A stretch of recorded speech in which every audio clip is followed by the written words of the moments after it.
suffering from back pain, this tape is designed to show you how to get relief from your back pain. I'm Dr. Irene Lamberti, and I've helped thousands of people like yourself get relief from back pain. My expertise comes from years of working with people as well as having had back pain like you. This program is in 3 parts. Part 1 is informational. Here you'll learn what you may be doing that causes or irritates your pain. You'll learn new ways of moving to relieve your own back pain. Watch this segment until you're sure that you've mastered the movement principles and can use them in your everyday life. It can be very useful to use this first section of the tape with a supportive friend or significant other, or with another back pain sufferer, so that you can watch and help each other with a new way of moving that you'll be taught. Part 2 is the back pain relief exercise segment, which includes safe stretching and strengthening exercises for your entire back, neck, and shoulders. Part 3 gives a tool for managing pain and stress control. This part is also meant to be used daily to help relieve that part of your pain that's irritated by day-to-day stress. Now, first let's talk about the ways in which back pain episodes occur. The vast majority of back pain is not caused by lifting, cleaning, or moving and so on. Most episodes of pain that people suffer are irritated by something as simple as bending over to pick up a magazine. Your back goes out, you can't stand up, and it all seems very mysterious, like you have no control whatsoever over these kinds of flare-ups. But you do. You see, most of us have never really been taught how to use our spines in a way that's non-irritating. When you have a spine that's ever been injured, there's often a little weakness that occurs, and it's important that you learn to move in ways that don't irritate that weakness. You see, it's the ongoing, irritating movements that we do on a day-to-day basis that accumulate and then result in a full-blown flare-up. So if you can train yourself to move well, you can gain a lot of relief from your back pain. Now let's start with the neck. It's the nature of the neck to move in a variety of motions each day.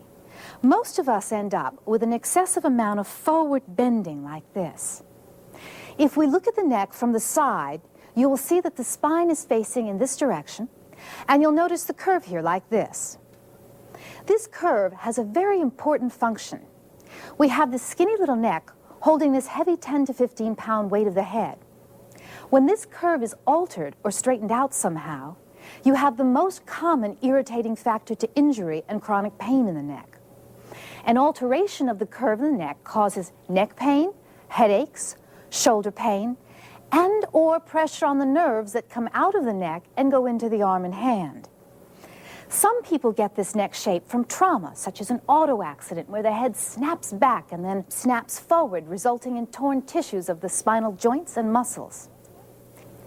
Many other people develop an accumulative effect from some tiny, repetitive, irritating movement where the head is always lowered like this over an extended period of time.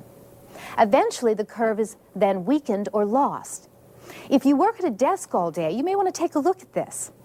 How many times do you find yourself looking at a desk like this with your head down for 40 hours a week, shuffling papers, reading memos, and so on? You can see how it aggravates the normal curve. This position accumulates mechanical stress on the neck. Think about moving your papers more up to your eye level when you need to refer to something. Or reading your mail like this can do a lot to relieve the accumulation of stress. There are mechanical arms and devices like these that can also help eliminate the constant irritant of looking down.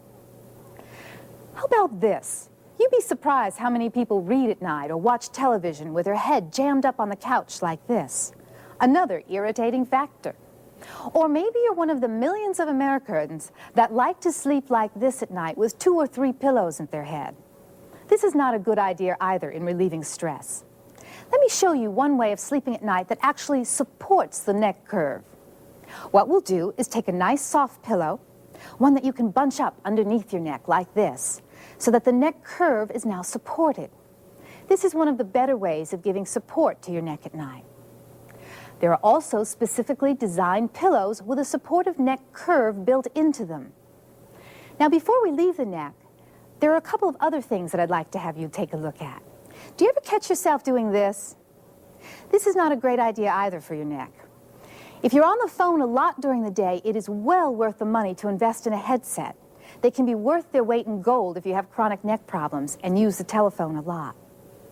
Those of you that are at a computer screen, be sure that your computer screen is at eye level or about 15 degrees higher and directly in front of your eyesight. Data input materials ideally should be at eye level as well. Notice the variety that these mechanical arms give you. So now look at your life over the next couple of months to see where you can make mechanical improvements for your neck. This section of the tape is about you taking control over how you use your body so you don't irritate your problem. If you're working this program with a partner, the partner can also help you catch yourself in that head-forward position. Now let's move on to the low back. In the low back, there are basically 5 movements that are irritating to us. These movements, if they're done repetitively, will inevitably result in a flare-up of pain. The 5 movements are 1. Unsupported bending, 2. Arching, 3. Side bends, 4. Twisting, and 5. Bending and twisting at the same time. The first one, unsupported bending, is bending over like this, with your task out in front of your body, with the entire weight of the torso is balanced on the lower back. Supported bending is like this. You have at least one hand, if not both hands, supporting the weight of the torso with a task at hand close to your body. The weight of the torso is either on the legs or on a countertop in front of you. If you bend day after day without any support, you will inevitably aggravate the low back. Perhaps you like to garden where you need to be bent over. Try kneeling down or sit down on the ground so that you can keep your task as close to your body as possible, like this. Or if you must work on your car, instead of this, you can support your bending by leaning on the fender, like this. Now, even if you support your bending, you can relieve the strain further by learning to bend while maintaining the normal curve in your lower back. First, I'm going to place this stick between his shoulder blades and at the very base of his spine. And I'm going to have him bend now, and when he bends, you'll notice he's bending his knees, but he's keeping the alignment here between his shoulder blades and his lower back. At the same time that he bends, he's pressing the chest and the abdomen in a forward position.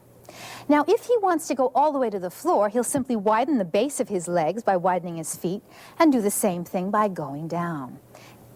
There's one other alternative way of maintaining the normal alignment here, and that is for him to lunge forward. And again, even on that kind of bend, he can maintain the normal posture. Now, to practice this, get a broom handle and practice yourself in front of a mirror. It's helpful if you do this with a partner and have the partner watch you. The importance of bending correctly can't be overemphasized because we do it so frequently throughout the day. Here's an example. Many people hurt themselves first thing in the morning, bending over the sink to wash their face or brush their teeth. This is a real easy way to see how unsupported bending can irritate your back. The muscles are frequently cold and stiff in the morning, and people often shave or put on their makeup while bending over the mirror in an unsupported bend. A simple way that you can alter this bad habit is to have at least one hand or elbow supporting your weight, either on or over the sink. Again, you want to flatten down, engage the legs, and use your hands to support the weight. This is just one example of the many ways we self-inflict irritation to our lower back. So start looking at the many unsupported bends that you find in your life and begin thinking how you might alter the habits so that they're not so stressful on your lower back. This is where a partner can be very useful in helping to identify your bending. Now, that was the first irritating movement. The second movement is arching the low back in a standing position from an exercise that looks like this. There's a small percentage of the population with back pain for whom that is a good exercise. It's specifically prescribed by a professional who's seen your x-rays and who knows for a fact that it's for you. Now, a less obvious way that arching of the back can sneak up on a person is seen in sexuality. Many people find that lovemaking can irritate their back. This is often because of arching that occurs with pelvic motion. So the